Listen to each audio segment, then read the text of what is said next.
The recent political developments around comments about Indian Australian community have exposed fundamental tension in how Australia navigate migration discourse, political accountability, and multicultural relations. The controversy demonstrates both the fragility and resilience of democratic institutions when confronting decisive rhetoric.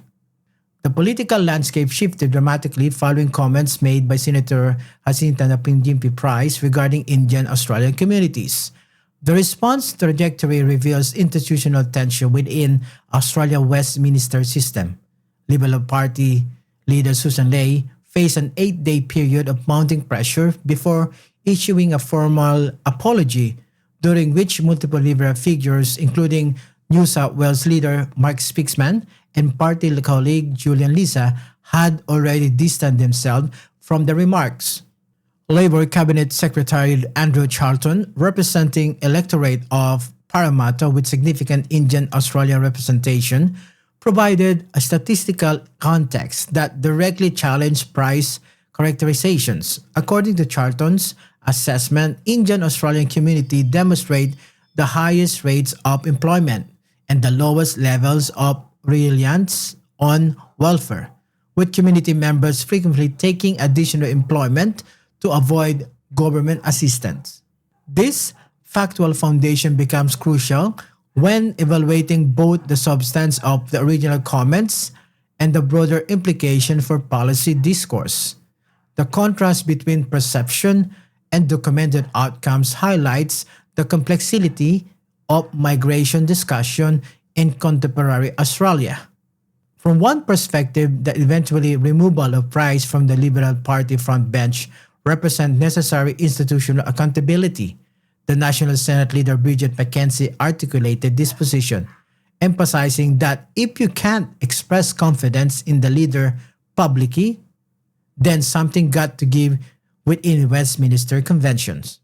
This viewpoint prioritized party unity and leadership stability while acknowledging the Price had done magnificent job in uniting the country against Labor's divisive voice referendum.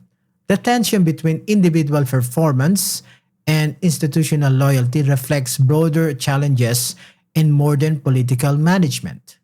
Alternative interpretations suggest the timing and nature of Price removal and raise questions about underlying motivation. Labor's Andrew Charlton observed that Price wasn't removed immediately following her controversial comments, but rather the day after she refused to back Susan Lee's leadership. This perspective implies that institutional discipline may have been driven more by leadership preservation than genuine concern for multicultural relations. The delayed nature of Lee's apology, coming only after sustained pressure and multiple party colleagues had already apologized, support this interpretation. The controversies reflect systematic challenges in how Australian political institutions navigate multicultural dialogue. Charlton identified a systematic pattern of Liberal parties targeting communities within Australia, referencing previous comments about Chinese Australian, African communities, and Lebanese Muslims. These patterns recognition raised questions about whether isolated incidents represent broader institutional approaches to migration and diversity. The concern extends beyond individual politicians to encompass how major political parties engage with Australia's multicultural reality. The Australian controversy occurred against backdrop of escalating political violence internationally, including the reported murder of Charlie Kirk in the United States. Multiple political figures across party lines condemned political violence while emphasizing Australia's comparative stability in democratic discourse. Former Labor Cabinet Minister Joel Fitzburn noted Australia's 124 years of federation have been pretty much free of that form of political violence, while acknowledging increasingly security requirements for senior politicians. This context underscores both the importance of maintaining civil discourse and potential consequences of divisive rhetoric. The resolution demonstrated both institutional weaknesses and strengths while Australian democracy, or within Australian democracy. While the initial response revealed delayed accountability mechanism, the eventual consequences, including front bench removal and leadership statements, suggest institutional capacity for self-correction. Susan Lay eventually apology, specifically addressed to all Indian Australians, indeed others who were hurt and distressed by the comments, while reaffirming strong support for all our migrant communities. This institutional response, thought delayed, represent acknowledgement of multicultural Australia's central importance to a national identity. The incident reveals several critical lessons for contemporary political management. Number one, timing and accountability. Extended delays in addressing controversial statements can compound political damage while appearing to condone initial position. Number two, factual foundation.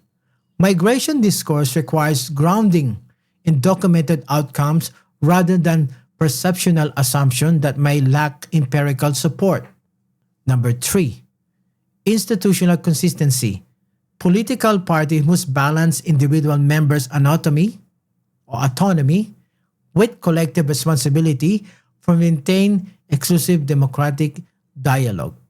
Number four, multicultural engagement. Effective leadership requires proactive engagement within diverse community rather than reactive response to controversial incidents. The resolution of this controversy provides opportunity for strengthening Australia's approach to migration discourse. Julie Bishop's observation about maintaining non-partisan approach to sensitive issue offer one model. Thought the inherently political nature of migration policy makes completely neutrality challenging. The incident also highlights the importance of factual accuracy in political discourse when community characterization contradict documented evidence. The Jacinta Price controversy untimely demonstrate both the challenges and opportunity within Australian democratic institution, while initial response revealed concerning delays and apparent prioritization of party politics over community concerns.